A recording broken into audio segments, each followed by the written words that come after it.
আসসালামু আলাইকুম ওয়া রাহমাতুল্লাহ। সম্মানিত দর্শক ও শ্রোতা মণ্ডলী, আপনারা যে যেখানে আছেন আশা করি ভালো আছেন এবং সুস্থ আছেন। আমি আপনাদের দোয়ায় এবং আল্লাহ সুবহানাহু ওয়া তাআলার অশেষ কৃপায় ভালো আছি এবং সুস্থ আছি। আজকের আলোচ্য বিষয় বুদ্ধিমান ব্যক্তির পরিচয়। সম্মানিত দর্শক ও শ্রোতা মণ্ডলী, এই পৃথিবীতে বুদ্ধিমান ব্যক্তি কে, কি তার পরিচয়, এ সম্পর্কে জানতে হলে প্রথমে আমাদেরকে হাদিসের কাছে যেতে হবে। এ সম্পর্কে রাসূল সাল্লাল্লাহু আলাইহি ওয়াসাল্লাম ইরশাদ করেছেন, আল কাইয়িসু মান দানা নাফসাহু ওয়া আমিলা লিমা বা'দাল মাউত ওয়াল আজিজু মান ইত্তাবা নাফসাহু হাওয়াহা ওয়া তামান্না আলাল্লাহ।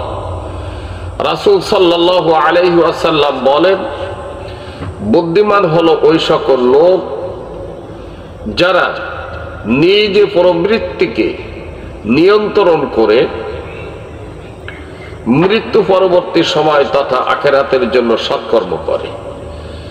আর বুদ্ধিহীন হলো ওই সকল লোক যারা আল্লাহ সুবহানাহু ওয়া তাআলা এবং তার রাসূলকে বাদ দিয়ে নিজ প্রবৃত্তির অনুসারী হয়, নিজ প্রবৃত্তির অনুগামী হয় এবং আল্লাহ সুবহানাহু ওয়া তাআলার কাছে মুক্তির আশা রাখে।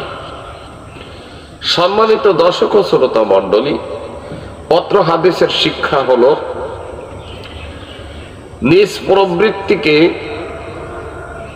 লাথি মেরে নিজ প্রবৃত্তির অনুসরণকে দূরে সরিয়ে দিয়ে আল্লাহ সুবহানাহু ওয়া তাআলা এবং তার রাসূলের আনুগত্যের মাধ্যমে আল্লাহ সন্তুষ্টি অর্জন করা এবং কাঙ্ক্ষিত ফলাফল লক্ষ্যের জন্য সামনের দিকে এগিয়ে যাওয়া।